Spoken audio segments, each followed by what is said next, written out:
Assalamualaikum warahmatullahi wabarakatuh. Kita jumpa lagi dengan saya Diana Zaini untuk mata kuliah metode penelitian dan penulisan hukum atau kita sebut dengan MPPH. Nah, selanjutnya saya akan menjelaskan materi berikutnya, yaitu penelitian hukum merupakan suatu kegiatan ilmiah yang didasarkan pada metode, sistematika, dan pemikiran tertentu yang bertujuan untuk mempelajari satu atau beberapa gejala hukum tertentu dengan jalan menganalisanya. Selanjutnya dilakukan juga pemeriksaan yang mendalam terhadap fakta hukum tersebut untuk kemungkinan selanjutnya diupayakan pemecahan atas permasalahan-permasalahan yang timbul di dalam gejala yang bersangkutan tersebut. Oleh karena itu, dalam penelitian hukum yang dilakukan akan dianggap suatu penelitian ilmiah apabila memenuhi unsur-unsur. Yang pertama, kegiatan itu merupakan kegiatan ilmiah. Yang kedua, kegiatan yang dilakukan didasarkan pada metode, sistem, dan pemikiran tertentu. Yang ketiga, dilakukan untuk mencari data dari satu atau beberapa gejala hukum yang ada. Yang keempat, adanya analisis terhadap data yang diperoleh. Yang kelima, sebagai upaya untuk mencari jalan keluar atas permasalahan yang timbul.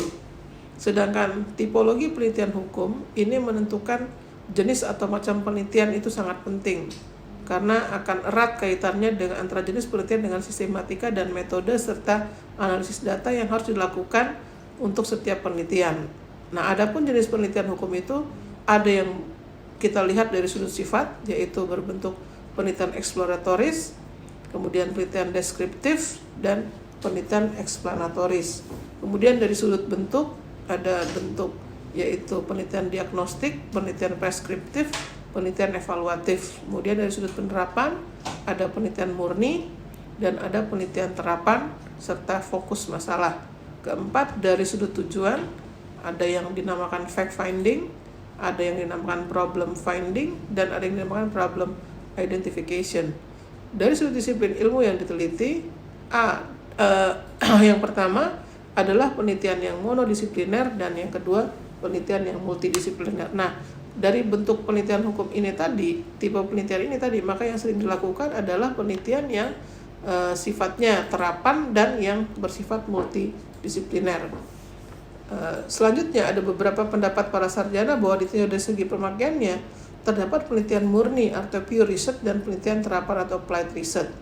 Nah, ditinjau dari tujuannya, penelitian dapat dibedakan penelitian yang bersifat menjelajah, explorative research, kemudian penelitian yang bersifat menggambarkan, descriptive research, dan penelitian yang bersifat menerangkan, explanatory research. Nah, biasanya ilmu hukum ini akan terkait dengan yang nomor 2, yaitu penelitian yang bersifat menggambarkan, menguraikan.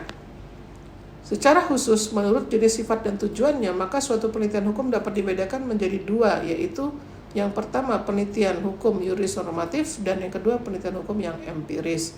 Yang pertama, penelitian hukum yuridis normatif adalah nama lain dari penelitian hukum normatif, yakni penelitian hukum doktriner atau yang disebut dengan penelitian kepustakaan atau studi dokumen. Disebut penelitian hukum doktriner karena penelitian tersebut dilakukan atau ditujukan hanya pada peraturan-peraturan yang tertulis atau bahan-bahan hukum yang lain.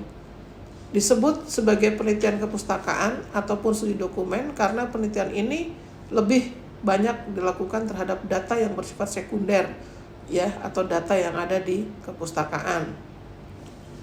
Adapun yang termasuk dalam data sekunder adalah yang pertama literatur, yang kedua buku harian, yang ketiga surat-surat pribadi, yang keempat dokumen-dokumen resmi dari pemerintah, yang kelima perundang-undangan, itu juga bisa masuk data sekunder.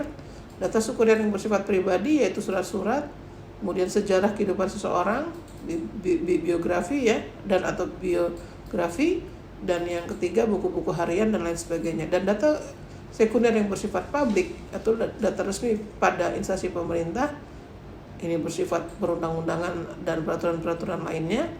Kedua, data arsip, dan yang ketiga jurisprudensi pada Mahkamah Agung. Pada penelitian hukum normatif, data sekunder sebagai sumber atau bahan informasi dapat merupakan yang pertama terdiri dari bahan hukum primer. Bahan hukum primer itu misalnya Undang-Undang Dasar 1945, kemudian TAP MPR, Undang-Undang, Perpu, Perpres, sampai kepada Perda dan peraturan yang paling rendah yaitu Perdes. Nah, ini sesuai dengan hierarki perundang-undangan. Kemudian yang kedua, bahan hukum sekunder, misalnya karya-karya ilmiah, hasil penelitian dari para pakar, rancangan perundang-undangan, bahan-bahan dari literatur, dan atau yang diperoleh dari pengadilan, misalnya putusan pengadilan, yang semuanya bersifat bahan hukum sekunder. Kemudian yang ketiga, bahan hukum tersier, misalnya bibliografi, kamus hukum, kamus bahasa, kemudian sumber lain dari media cetak, elektronik, situs website, dari internet, dari surat kabar, dan lain sebagainya. Penelitian hukum normatif ini secara garis besar cakupannya adalah pertama, penelitian terhadap azas-azas hukum. Misalnya penelitian terhadap hukum positif yang tertulis atau penelitian terhadap kaidah-kaidah hukum yang hidup di dalam masyarakat. Yang kedua, penelitian terhadap sistematika hukum. Dilakukan dengan menelaah pengertian dasar dari sistem hukum yang terdapat dalam peraturan perundang-undangan. Yang ketiga, penelitian terhadap sinkronisasi hukum yang dapat dilakukan baik sinkronisasi secara vertikal, beda derajat, ataupun secara horizontal yang derajatnya sama atau sederajat. Sinkronisasi secara vertikal merupakan sinkronisasi yang didasarkan atas hierarki suatu peraturan perundang-undangan, misalnya antara UUD 45 dengan ketetapan MPR, atau antara undang-undang dengan peraturan pemerintah atau dengan Kepres. Ini artinya atas dan bawah, yang tinggi dengan yang rendah.